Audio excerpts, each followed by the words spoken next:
morning, AustCham. We're privileged today to have Kun Chertsak here with us from Akara Resources. I'm quite privileged that I've been to the mine, and Akara Resources has been a major sponsor for AustCham for some time. So I will hand over to Kun Chertsak to explain a little bit about the intro of the mine and what goes on in your mine. Yeah? Thank you, AustCham and Frank. It is also a privilege for me to be here and having the opportunity to tell you a little bit about our operation and the things that we have done over the past 24 years. Our mining operation started in 2001. The deposit is located in the area that strides along Phichit and Phetchabun provinces, and we have a nameplate capacity of about 5 million tons ore a year. Or if you want to turn that into gold, we plan to produce about 90,000 ounces of gold this year. It's a bit challenging target, but we are getting there. One thing I noticed when I was at the mine, which was very evident, is you have a lot of impact with the local community. The area that we need to work on from community side is about it goes by a radius of 5 kilometers, and within that there are about 28 villages or 15,000 people that we work with. Other than the people themselves, we work with the government units in that area and the self-administrative organization. So we do a lot of things with all this group to make sure that they understand operation, they trust us, and we could gradually build confidence in our operation. Because I think you have to understand that the area is, let's say, rural area, right? And we are the pretty big operation there. So certainly we made some impact to the surrounding communities. But then we do stringent environment measures. We follow that in every way we could do. And then other than that, we also have positive impact to the area as well. By job creation, we are hiring about 1,000 people from that in that locality, right? Which means that the income from this employee goes in that community, and at least 4 or 5 people in the communities. You also do work with the community. Yes, we do. At the moment, I think the key thing that we do community work falls into 2 main areas. One is certainly the access to clean water. The second one is better education quality. The third one is health. And the fourth one is sustainable development through various programs. We have a maintenance team that goes around that area on a monthly basis and do the chemical analysis of the water, make sure that it's all clean, it's all within the standard. And for education, we provide a mine teacher, which means teacher from a mine and my teacher to the kids. That is an additional to the regular curriculum in schools. And then we also have weekend classes for the kids that want to learn more about something that are not provided in school. For example, English is an additional, of course. Chinese, you don't find it anywhere. Thai instruments, international instruments, Muay Thai, if you like it, right. Yeah. And we do that. Every weekend. On health, we provide an annual health check for the people within that 5-kilometer radius. In the past 2 years, we had, let's say, 700 people coming to the the health check. On the fourth area that we do is a mixture of a lot of things like tree planting in cooperation with a forestry unit in the area. And other than tree planting, we also help them with doing fire breaks in order to ensure that the trees that we have planted are going to be there for some time, expanding the green area for the local area that we operate on.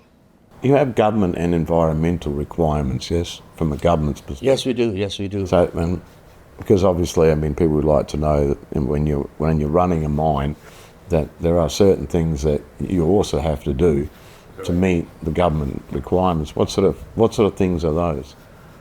From a regulatory point of view, we have to follow two main things. The first one is EIA, is Environmental Impact Assessment. And the second one, because we have a metallurgical plant, so we'll have to follow the EHIA guideline, which an H is health. Okay?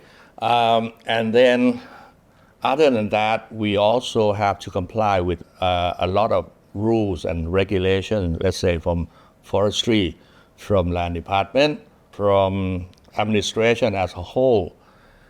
And then what is very stringent about our operation is that there is something that we call a quarterly inspection, which is conducted by a number of government representatives. They come to do inspection on everything that we do every 3 months and write up a report. And they may suggest that we should do a little bit more of that. This is okay already, or something like that, every 3 months. And other than that, there is also a group of local leaders and local government bodies that form as a monitoring committee, local monitoring committee that assess this quarterly inspection, or they can be a complaint center if somebody feels that we have affected their livelihood in whichever way. They could come to this committee to file a complaint, and then there will be some sort of investigation, and it gives us a chance to explain from scientific point of view, because a number of impact is by feeling. There are things that we have to explain them with scientific data to ensure that we do everything within the standard, and it helps make them understand what we are doing. When they see the facts, we see the figures. When I was at the mine, I obviously realised that you're very proactive in this area of ensuring that the mine is run to the highest standard. Correct. That's definitely true. Well, the one thing I'm curious about is the Australian-Thailand relationship. How does that work? Because there's more than one group here, right? So you have Chatree Mine itself. You have Akara Resources. You also have a relationship with Kingsgate. Right. Yeah. Right. So Akara Resources is a subsidiary company of Kingsgate Consolidated from Australia, which is a listed company in Australian market. You also have a relationship with the government to a point as well, right? So you pay royalties to the government. Oh, that's a big ticket for us because the royalty rates are rather high. Yes. In Thailand, but we are fully compliant with that. I understand. to ensure you. That money goes back into the community. Correct. Well, the high royalty rate is split into let's say two parts. 40% of what we paid goes to the central government, and 60 goes to local administration, Obata or Obajo, if you are familiar with the Thai administration system. At the moment, after about two years something, we are paid 1,500 million bahts in royalty. But what is interesting is community development, village development fund, which we have to pay 5% of the royalty. Other than the royalty, this is extra. And then 3% more goes to health monitoring fund. What is important about these two funds is that administration of these two funds are from local people.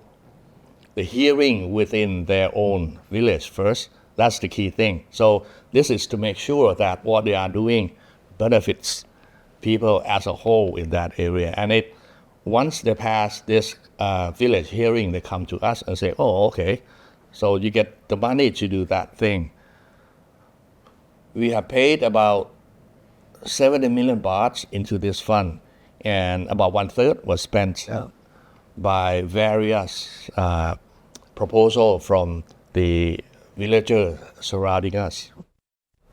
Significant. Yes. So I guess that's where, there's a last question. So, and it's a two-part question really, is with technology and innovation, what is the outlook going forward for Akara Resources and the mine? So this is an example of the work that we have done to help local home products. This is crispy banana chips, which we help them with packaging and marketing techniques. And this becomes very popular in the area where we operate on the Phetchabun side and on Pichit side. Thank you. Thank you very much. Well, AustCham, thank you